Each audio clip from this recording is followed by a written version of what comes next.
بسم اللہ الرحمن الرحیم۔ السلام علیکم سال دوم۔ آج کا ہمارا لیکچر اردو کی کتاب کے چوتھے سبق محنت پسند خیرت مند پر مشتمل ہے، جس کی صنف تمثیل نگاری اور ماخذ ہے نرنگ خیال۔ مولوی محمد حسین آزاد جو ہیں ان کے مصنف ہیں سبق کے۔ مولوی محمد حسین آزاد دلی میں پیدا ہوئے تھے اور ارکان خمسہ میں آپ کا شمار ہوتا ہے، یعنی اردو نثر کے جو 5 بڑے نام ہیں اس میں آپ کا شمار ہوتا ہے۔ آپ بہترین انشا پرداز اور صاحب اسلوب شخصیت تھے۔ 1887 میں آپ کو شمس العلماء کا خطاب بھی ملا۔ آپ کی جو تحریر کی خاص خوبیاں ہیں کہ اس میں تمثیلی انداز آپ اپناتے ہیں، مثالی مرقع نگاری، یہ آپ کی تحریر کی جو اہم خصوصیات ہیں۔ اور اس کے علاوہ آپ بہترین شاعر بھی تھے نثر نگار ہونے کے ساتھ ساتھ، اور گورنمنٹ کالج لاہور میں عربی اور فارسی کے پروفیسر بھی مقرر رہے۔ آپ کے اسلوب کے حوالے سے کہا جاتا ہے کہ آپ اپنے اسلوب کے خود ہی موجد اور خود ہی خاتم تھے، یعنی کہ کوئی بھی آپ کی جو ہے اس کی تقلید نہیں کر سکا، اس رنگ میں کو نہیں اپنا سکا، وہ آپ کی ہی خاص وصف تھا آزاد کا۔ آزاد کی جو اہم تصانیف ہیں ان میں آب حیات، نرنگ خیال، دربار اکبری، قصص ہند اور سخندان فارس وغیرہ شامل ہیں۔ آپ کی کتاب میں یہ جو سبق محنت پسند خیرت مند کے عنوان سے جو شامل کیا گیا ہے، یہ آزاد کی کتاب نرنگ خیال کا چوتھا مضمون ہے، یعنی اس میں کل 14 مضامین ہیں اس کتاب کے اندر، جن میں سے یہ چوتھا مضمون ہے۔ اور یہ تبازاد نہیں بلکہ انگریزی مضمون کا ترجمہ ہے۔ تبازاد وہ ہوتا ہے جو کسی کی تحریر جو کسی نے خود مکمل کی ہو، خود لکھی ہو، اور کسی اور سے کہیں اور سے ماخوذ نہ ہو، کہیں اور سے اخذ کردہ نہ ہو۔ اب اس سبق کے جو اہم نکات ہیں، جس میں کہ یہ پہلی بات تو یہ کہ ایک تمثیلی داستان ہے۔ اب اس تمثیل کے حوالے سے بھی جو ہے آپ کا جاننا ضروری ہے کہ تمثیل ایک ایسا انداز تحریر ہے کہ جس میں تشبیہات و استعارات سے کام لیا جاتا ہے، اور موضوع پر براہ راست بات کرنے کے بجائے اسے تخیلاتی اور تصوراتی کرداروں کے ذریعے پیش کیا جاتا ہے۔ یعنی وہ سمجھ لیجئے کہ بے جان اشیاء کو بھی جاندار بنا کر پیش کیا جاتا ہے، ان کو پرسونیفائی کیا جاتا ہے، تجسیم نگاری ان کی جاتی ہے۔ یہاں بھی یہ جو سبق ہے اس کے اہم نکات دیکھ لیجئے کہ اس میں انسان کے عروج و زوال کے اسباب بیان کیے گئے ہیں، پھر محنت کی عظمت اور اس کی اہمیت پر روشنی ڈالی گئی ہے، اور معاشرے میں پیدا ہونے والی برائیوں کی وجوہات کا ذکر کیا گیا ہے، پھر کس طرح سے معاشرے میں وہ برائیاں پیدا ہوئیں، مفلسی، نمود و نمائش، حسد، تاراج، لوٹ مار وغیرہ، ان سب کے بارے میں آپ پڑھیں گے۔ یہ سبق دراصل جو ہے اس میں ماضی اور حال کے انسان کا موازنہ بھی کیا گیا ہے، اور اس کے عروج و زوال کو پیش کیا گیا ہے۔ اب یہاں پہ یہ دیکھیے کہ اس کے اندر جتنے بھی کردار ہیں وہ زیادہ تر انسانی عادات ہیں، جیسا کہ آپ کو بتایا تھا کہ تمثیل میں تخیلاتی تصوراتی کرداروں کے ذریعے بے جان اشیاء کو بھی جو ہے وہ جاندار بنا کر پیش کیا جاتا ہے۔ جیسے یہاں دیکھیں کہ آرام، پھر اس کے بعد جاسوس، فریب کے جاسوس، سینہ زوری کے شیاطین، اور اس کے بعد تاراج، غارت گری، لوٹ مار، غرور، احتیاج، افلاس، ہنرمندی، مشورہ، امید، ہمت و تحمل، یہ سب چیزیں جو ہے یہ انسانی عادات کا حصہ ہیں، اس کی مختلف خصائل ہیں، اس کی عادات ہیں، اس کی مختلف خصوصیات ہیں، جن کو یہاں پہ زیرو بنا کر یعنی جاندار کرداروں کی صورت میں پیش کیا گیا ہے۔ اور در حقیقت جیسا کہ اس کا عنوان ہے کہ محنت پسند خیرت مند. خیرت مند کا مطلب ہوتا ہے عقل مند. مضمون میں محنت کی عظمت کو جو ہے وہ بیان کیا گیا ہے. اور آزاد کی یہ بڑی خصوصیت ہے کہ ان کی تحریروں کے کرداروں کے نام ان کی صفات کے حامل ہوتے ہیں. اب یہ دیکھیں کہ پہلا ہی صفحہ آپ دیکھیے کہ جس میں بات کی گئی ہے پہلے ہی پیراگراف میں کہ سیر کرنے والے گلشن حال کے اور دوربین لگانے والے ماضی و استقبال کے روایت کرتے ہیں یعنی بیان کرتے ہیں کیا کہ جب زمانے کے پیرہن پر گناہ کا داغ نہ لگا تھا اور دنیا کا دامن بدی کے غبار سے پاک تھا. ملک فراق تھا، خسرو آرام رحم دل فرشتہ مقام گویا ان کا بادشاہ تھا، نہ ریت سے خدمت چاہتا تھا نہ خراج باج. وقت ہمیشہ صبح کا اور موسم بہار کا رہتا تھا. اب یہ اس میں جو بات کی جا رہی ہے کہ سیر کرنے والے گلشن حال یعنی موجودہ زمانے کے لوگ، اور دوربین لگانے والے یعنی دور کے سوچنے والے عقل مند لوگ، ماضی یعنی گزرا زمانہ، استقبال یعنی آنے والا وقت. کہ وہ بیان کیا کرتے ہیں کہ زمانے کے پیرہن پر جب گناہ کا داغ نہ لگا تھا، یعنی جب دنیا گناہوں سے پاک تھی، جب انسان گناہوں سے پاک تھا، تو اس وقت کیا حالات تھے کہ ہر طرف مسرت عام یعنی ہر وقت خوشی کا عالم تھا اور بے فکری مدام کی کیفیت تھی، یعنی ہمیشہ کی بے فکری تھی. بادشاہ کا نام بھی خسرو آرام تھا جو کہ نہایت رحم دل اور نیک اور معصوم بادشاہ تھا، جو نہ کسی سے خدمت چاہتا تھا نہ کسی سے خراج باج یعنی لگان وغیرہ یا محصول ٹیکس کوئی مانگتا تھا. اور اس کی اطاعت اسی میں ہی ہو جاتی تھی کہ اس کے بندے جو ہیں وہ سیر کریں اور ہری ہری کیاریوں میں لوٹیں اور آب حیات کے چشموں میں پانی پئیں. پھر موسم جو اس وقت کا بیان کیا جا رہا ہے کہ موسم ہر وقت وہاں صبح کا رہتا تھا، موسم بہار کا رہتا تھا اور وقت ہر وقت صبح کا رہتا تھا، یعنی نہ وہاں اندھیرا ہوتا تھا اور نہ اس وقت دور میں خزاں گرمی سردی ہوتی تھی. آگے پھر بات کی جا رہی ہے لوگوں کی طبیعتوں کے حوالے سے کہ لوگوں کی جو طبیعتیں تھیں وہ ایسی موافق تھیں کہ جیسا بھی موسم ہو، جاڑے کی سختی ہو یا ہوا کی گرمی ہو، معلوم ہی نہ ہوتی تھی. اور پھر ان کی قوت ہاضمہ بھی ایسی تھی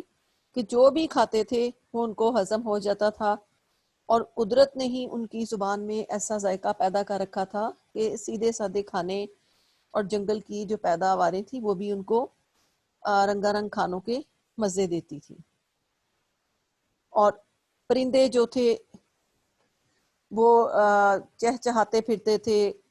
یہ اور خوشی کے گیت گاتے تھے. یہاں یہ پہلے صفحے تک جو ہے یہی بات یہاں بیان کی گئی ہے. آگے وہ بتاتے ہیں کہ اتفاقاً ایک میدان وسیع میں تختہ پھولوں کا کھلا کہ اس سے عالم مہک گیا مگر بو اس کی تیز اور گرم تھی. تاثیر یہ ہوئی کہ لوگوں کی طبیعتیں بدل گئی اور ہر ایک کے دل میں خود بخود یہ کھٹک پیدا ہوئی کہ سامان عیش و آرام کا جو کچھ ہے میرے ہی کام آئے، کسی اور کے پاس نہ جائے. اب پہلے آپ نے دیکھا کہ جو فارغ البالی اور فراغت اور خوشیوں کی جو بات کی جا رہی ہے کہ ہر کوئی آسائش میں تھا، عیش میں تھا، مزے میں تھا، نہ کسی کو محنت کرنا پڑتی تھی نہ کام کرنا پڑتا تھا. اور بادشاہ بھی جو ہے وہ بھی آرام پسند طبیعت کا مالک تھا، نہ وہ خود کام کرتا تھا نہ اپنی رعایا سے کوئی کام چاہتا تھا. پھر اب یہاں سے دیکھیں کہ ایک دم وقت جو ہے وہ کروٹ لے رہا ہے، حالات جو ہے ان میں بدلاؤ آ رہا ہے کہ میدان وسیع میں تختہ پھولوں کا کھلا کہ جس سے عالم مہک گیا. کہ اچانک ایسے پھول کھلے کہ جس سے ساری دنیا مہک گئی اور اس کی بو جو تھی وہ اتنی تیز اور گرم تھی کہ جس کا نتیجہ یہ ہوا کہ لوگوں کی طبیعتیں، ان کی فطرتیں بھی بدلنا شروع ہو گئی. اب وہ تبدیلی کیسی آئی ہے کہ لوگوں کے دلوں میں یہ خیال پیدا ہونے لگا کہ عیش و آرام کا جو بھی سامان ہے وہ بس انہی کا ہی ہے، اس پر انہی کا ہی حق ہے اور وہ انہی کے کام آئے، کسی اور کے پاس نہ جائے. اب دیکھیں جب لوگوں کے دلوں میں یہ خود غرضی پیدا ہوئی تو اس کا نتیجہ کیا نکلا کہ اس غرض سے گلزار میں گلگشت کے بہانے کبھی تو فریب کے جاسوس اور کبھی سینہ زوری کے شیاطین آ کر چالاکیاں دکھانے لگے. اب جیسا کہ آپ کو شروع میں بھی بتایا تھا کہ انسانی عادات کو بھی جو ہیں یہاں پہ آپ دیکھیں گے کہ کرداروں کی شکل میں آپ کو وہ دکھائی دیں گی کہ جب لوگوں کے اندر خود غرضی پیدا ہوئی تو اس کا نتیجہ کیا ہوا کہ ان کے اندر فریب اور جاسوسی کی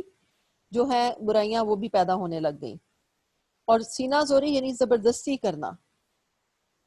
اور جس کا نتیجہ کیا ہوا کہ تاراج، لوٹ مار آن پہنچے اور ڈاکے مارنے لگے، کہ پھر قتل و غارت گری شروع ہو گئی، تباہی اور لوٹ مار شروع ہو گئی، اور حالات جو ہیں وہ بد سے بدتر ہونے لگے۔ اور پھر کیا ہوا کہ جب راحت و آرام کے سامان یوں پیدا ہونے لگے، کیسے کہ لوگوں کے دلوں میں ایک خیال پیدا ہوا کہ جو کچھ بھی عیش و آرام کا سامان ہے وہ صرف انہی کے کام آئے اور کسی اور کو نہ ملے۔ تو اس کا نتیجہ کیا ہوا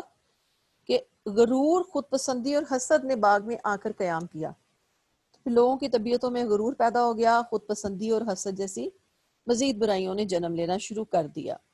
اور اس کا نتیجہ کیا ہوا کہ لوگوں کے جو ہے نیتیں اور طبیعتوں میں اور زیادہ خرابی پیدا ہوئی، اور جو کائنات کا، جو دنیا کا جو پہلے کا حال بتایا جا رہا ہے اس زمانے کا کہ فارغ البالی تھی، عیش و آرام تھا، ہر چیز فراوانی سے موجود تھی، کوئی کسی قسم کی تنگی نہ تھی، اور اسی بے احتیاجی کو، بے احتیاجی کہتے ہیں کسی چیز کی ضرورت نہ ہونا کو لوگ تمنگری کہتے تھے۔ یعنی دولت مندی کا معیار کیا تھا اس زمانے میں، پہلے ماضی میں، کہ کسی بھی چیز کی ہوس نہ ہونا، کسی بھی چیز کی ضرورت محسوس نہ کرنا، یہی سب سے بڑی ان کی دولت تھی۔ لیکن جب لوگوں کی طبیعتوں میں فرق آنا شروع ہوا اور ان کے اندر غرور، فریب، سینہ زوری، چالاکیاں، حسد، یہ چیزیں، یہ برائیاں پیدا ہوئیں، تو پھر اس کا نتیجہ یہ ہوا کہ اگر ہمارے پاس ہر شے ضرورت سے زیادہ ہو اور ہمیں اس کی حاجت بھی ہو یا نہ ہو، لیکن تونگر ہم جبھی ہوں گے جبکہ ہمارا ہمسایہ محتاج ہو۔ یعنی اب یہ دیکھیں کہ جو برائی پیدا ہو رہی ہے وہ کیا ہے کہ لوگوں کو چاہے کسی چیز کی ضرورت نہیں بھی ہے، ان کے دلوں میں یہ خیال پیدا ہوگا کہ ہم تو جب بھی دولت مند کہلائیں گے جب ہمارا ہمسایہ ہمارا محتاج ہو اور ہمارے پاس اس سے بھی کئی گنا زیادہ چیزیں ہوں۔ اب اس کے بعد اگلی جو ایک برائی دکھائی دے رہی ہے کہ اس بدنیتی کی سزا یہ ہوئی کہ احتیاج اور افلاس نے بزرگانہ لباس پہنا اور پیر زادے بن کر آئے۔ پیر زادے یعنی پیر کے بیٹے بن کے آئے، حضرت انسان کے طمع خام کے خمیر تھے۔ یعنی انسان جو ہے اس کی فطرت میں ہی جو ہے وہ لالچ پائی جاتی ہے، طمع پایا جاتا ہے اس کے خمیر میں ہی۔ اس نے کیا کیا کہ خسرو آرام کی عقیدت چھوڑ کے ان کی طرف رجوع ہوئے، چنانچہ سب ان کے مرید اور معتقد ہو گئے، یعنی عقیدت مند ہو گئے، اور ہر شخص اپنے تئیں حاجت مند ظاہر کر کے فخر کرنے لگا۔ یعنی اب جو سب سے بڑی برائی جو سامنے آ رہی ہے کہ اپنے آپ کو محتاج ظاہر کر کے، اپنے آپ کو مفلس ظاہر کر کے لوگ جو ہیں اس بات پر فخر کر رہے ہیں، اور اس کا نتیجہ کیا ہوا کہ اس بدنیت نحس قدم کے آنے سے ملک فراق کا رنگ بالکل بدل گیا۔ یعنی حالات مکمل طور پر تبدیل ہو گئے، اور انواع اقسام کی حاجتوں نے لوگوں کو آن گھیرا۔ سال میں 4 موسم ہو گئے، زمین بنجر ہو گئی، میوے کم ہونے لگے، ساگ پات اور موٹی قسم کے نباتات پر گزران ٹھہری، خزاں کے موسم میں کچھ برے بھلے اناج بھی پیدا ہونے لگے، لیکن جاڑے نے بالکل لاچار کر دیا۔ اب یہ دیکھیں کہ یہ اب تبدیلی کیا آ گئی ہے، تو وہی لوگ جو بنا کچھ کیے ان کو ہر چیز آسانی سے بغیر محنت کے دستیاب تھی، لیکن جب ان کے دلوں میں لالچ پیدا ہوئی، خود غرضی آئی، حسد آیا، خود پسندی اور نفرت ہوئی لوگوں کے لیے، اور دوسروں کو اپنا محتاج بنا کر انہیں خوشی حاصل ہونے لگی، تو اس کے نتیجے میں پھر اب یہ کیا حالات ہیں کہ پورے کا پورے جو ملک کی حالت ہے وہ مکمل طور پہ تبدیل ہو گئی۔ اور پھر اس کے بعد ہوا کہ ایسا تہلکہ پڑا کہ ملک فراق کے انتظام میں کوئی نئی اصلاح نہ کی جاتی تو یہ قلم برباد ہو جاتا، یعنی فوراً تباہ ہو جاتا۔ سب دکھ تو سہ سکتے تھے مگر قحط کی مصیبت غضب تھی، چونکہ یہ ساری نحوستیں احتیاج اور افلاس کی نحوست سے نصیب ہوئی تھی، اس لیے سب اپنے کیے پر پچھتائے۔ یعنی اب یہ جو سارا قحط آ گیا، وبائی امراض پھیل گئے، فصلیں اجڑ گئیں، کھانے کو جو ہے کچھ نہ بچا، تو یہ کس کی وجہ سے تھا؟ احتیاج اور افلاس کی وجہ سے، کہ لوگوں نے اپنے آپ کو ضرورت مند اور مفلس ثابت کرنا شروع کر دیا، اور پھر اس کے نتیجے میں یہ ساری تباہیاں جو ہے اس کی شروع ہو گئی. لیکن اتنے برے حالات کے بعد اس لیے سب اپنے کیے پر پچھتائے. یعنی یہ ان کا اپنا کیا دھرا تھا، ان کی اپنی غفلتیں، اپنی بدعمالیاں تھی کہ جس کی وجہ سے پورے ملک کا نظام درہم برہم ہو گیا، اور جس کے نتیجے میں ان کو اتنی ساری مشکلات اور تباہیوں کا سامنا کرنا پڑا. آج کا ہم اپنا لیکچر کا اختتام یہیں پر کرتے ہیں. اللہ حافظ.